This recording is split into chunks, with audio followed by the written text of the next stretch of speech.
आज की ताजा खबरों की अपडेट में बात करेंगे देश भर की तमाम बड़ी और काम की खबरों के साथ ही सरकार की ओर से आज लिए गए कुछ महत्वपूर्ण फैसलों जारी किए गए कुछ नए नियमों की। तो बुलेटिन की शुरुआत करते हैं पहली खबर से। तो 3 नए क्रिमिनल लॉ लोकसभा में पास, राजद्रोह कानून खत्म, नाबालिग से रेप और मॉब लिंचिंग पर फांसी की सजा। 3 नए क्रिमिनल लॉ बिल जो है लोकसभा में पास हो गए हैं। अब इसे राज्यसभा में जो है वो रखा जाएगा। वहां से पास होने के बाद इसे राष्ट्रपति के लिए पास के लिए भेजा जाएगा।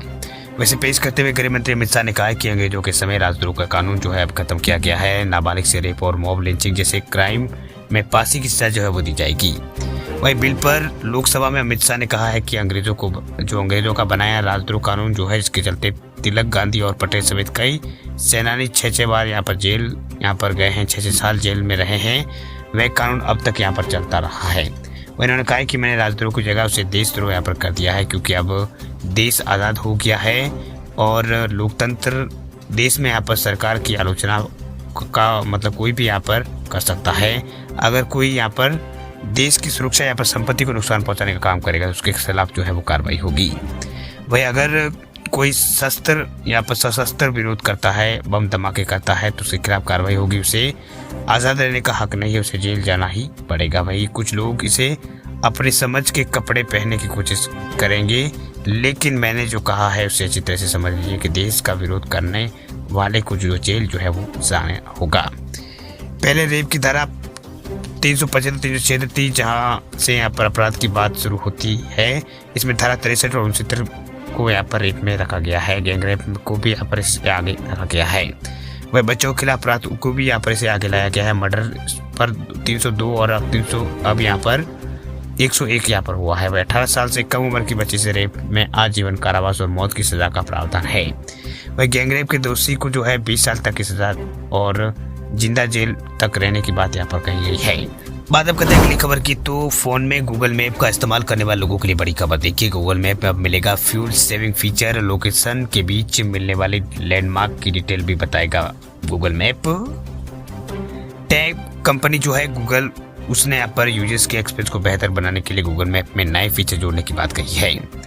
उसमें गूगल लेंस और लाइव व्यू वॉकिंग और इसके अलावा lens in efficient routing address, इसके अलावा एड्रेस डिजिटल और लोकल ट्रेंड सपोर्ट जैसे कई फीचर शामिल है। वही कंपनी ने कहा है कि आने वाले दिनों में ये सभी फीचर जो है एंड्रॉयड यूजर्स के लिए पहले अवेलेबल होंगे, फिर से iOS यूजर्स के लिए रोल आउट किया जाएगा। वही गूगल ने कहा है कि फीचर्स का टारगेट भारतीय यूजर्स की ज़रूरतों के लिए लोकलाइज्ड मैप्स यहाँ पर बनाना है। इसके साथ ही भारत के लिए अधिक व्यापक मैप डेवलप करना है जो देश की अलग अलग ज़रूरतों को पूरा करता हो। वही इसमें where is my train users के लिए एक फीचर आएगा। इसमें यहाँ पर आसानी से ट्रेन को लाइव ट्रैक कर करेंगे। इसके लिए कंपनी यहाँ पर where is my train feature को जो है मुंबई से और कोलकाता ट्रेनों के लिए यहाँ पर जो है उसके लिए जोड़ेगा। वही कंपनी ने पिछले साल गूगल मैप में स्ट्रीट व्यू का फीचर यहाँ पर दिया था। इसकी मदद से यूजर्स लोकेशन को लाइव देख सकता है। इसके अलावा अब कंपनी मैप में लेंस का सपोर्ट भी यहाँ पर देने जा रही है। इसकी मदद से जब यूजर्स किसी स्ट्रीट व्यू को देखेगा तो उसे अलग अलग जगह पर क्लिक करने के बाद आइडेंटिफाई जो है वो कर पाएगा वहाँ क्या मौजूद है। वह कंपनी इस फीचर को जनवरी 2024 से देश के 15 शहरों में शुरू करेगी और धीरे धीरे इसे यहाँ पर एक्सपेक्ट जो है वो किया जाएगा। तो अगर आप भी यहाँ पर इस फीचर को अगर इस्तेमाल करना चाहेंगे तो अगले साल से कर पाएंगे। इसके अलावा पैदल चलने वालों के लिए लाइव व्यू वॉकिंग नेविगेशन एक सिस्टम बनाया जाएगा। इस फीचर की मदद से जैसे जैसे आप रोड पर चलेंगे वैसे वैसे गूगल में से आपको किधर जाना है इसकी जानकारी एरो को मार्क के जरिए आपको देगा। यानी ये आपको वॉकिंग में नेविगेट जो है वो करेगा। आपका फ़ोन तब वाइब्रेट करेगा जब आपको लेफ्ट या फिर राइट मुड़ना होगा। साथ ही जब आप लोकेशन पर पहुंच जाएंगे तब वह वाइब्रेट कर आपको जानकारी देगा। वह गूगल के अनुसार लाइव व्यू वॉकिंग नेविगेशन जो है देश के 3000 शहरों में आ रहा है। बात अब करते हैं अगली खबर की। तो अगली खबर है पीएफ खाता धारकों के लिए बड़ी खबर। देखिए, पीएफ अकाउंट से पैसे निकालने में ना करें जल्दबाजी। 10,000 की जगह आपको 1 लाख रुपए तक का ज़्यादा हो सकता है नुकसान। सरकार ने ईपीएफ या फिर पीएफ से पैसा निकालने के लिए ऑनलाइन सुविधा दी है। इससे पीएफ पैसा निकालना आसान हो गया है।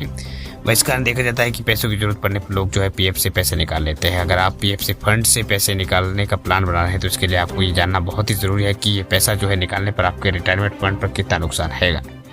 दरअसल अनुमानित कैलकुलेशन के मुताबिक अगर आपके रिटायरमेंट में 30 साल का समय बाकी है और आप अभी पीएफ अकाउंट से 10,000 रुपये निकालते हैं तो इससे रिटायरमेंट फंड पर 1,14,000 रुपये का असर पड़ेगा। यानी आपको रिटायरमेंट के समय इतने रुपए कम यहाँ पर मिलेंगे। यहाँ आपको हम ये जानकारी देने जा रहे हैं। अगर आप 20,000 निकालते हैं तो आपको जो है 2,18,000 रुपये 30 साल बाद जो है वो नुकसान देखने को मिल सकता है। 3 लाख निकालते तो आपको 34 लाख रुपए तक का जो है नुकसान उठाना पड़ सकता है। वही मनी मैनेजमेंट एक्सपर्ट्स का मानना है कि जब तक बहुत ज़रूरी ना हो पीएफ से पैसे निकालने से बचना चाहिए। इस पर 8.5%, 8.25% के हिसाब से जो है ब्याज मिल रहा है। जितनी बड़ी रकम पीएफ से निकल जाएगी उतनी रिटायरमेंट फंड में उतना असर जो है वो पड़ेगा।